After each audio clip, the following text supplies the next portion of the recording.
ng malunggay. Ano natin?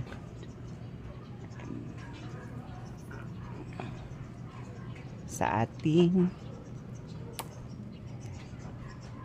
wala na. Ayan, mayroon pa dito.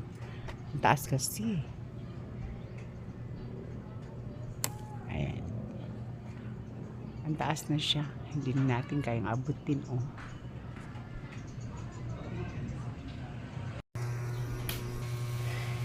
Ayan siya, kumulong-kumulong na. Diba? O, kita mo nag-green na yung ano niya. Nag-green na yung sabaw. So, ibig sabihin, yung ayan, ibig sabihin yung vitamins niya, yung noodles niya, tsaka yung malunggay, nagmi-mix na siya. Sarap.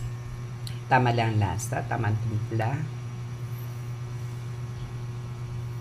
Na medyo pakuluin lang po natin ang pakuluin para lumabas talaga yung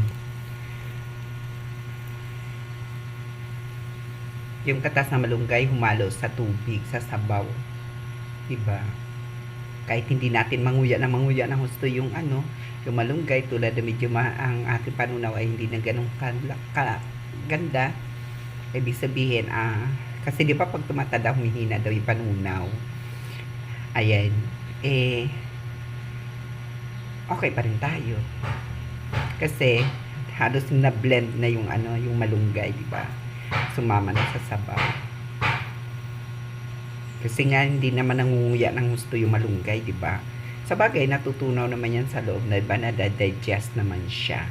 So, yun. Pero panigurado, laga na natin ang gusto. And, ayan, pwede na siguro, no? Nakailang minutes na rin yan. Patay na natin.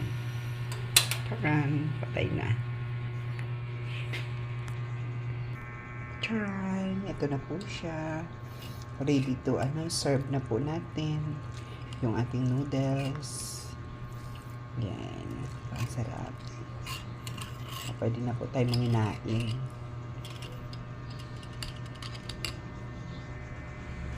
Yan, pwede na po tayo manginain. Let's eat.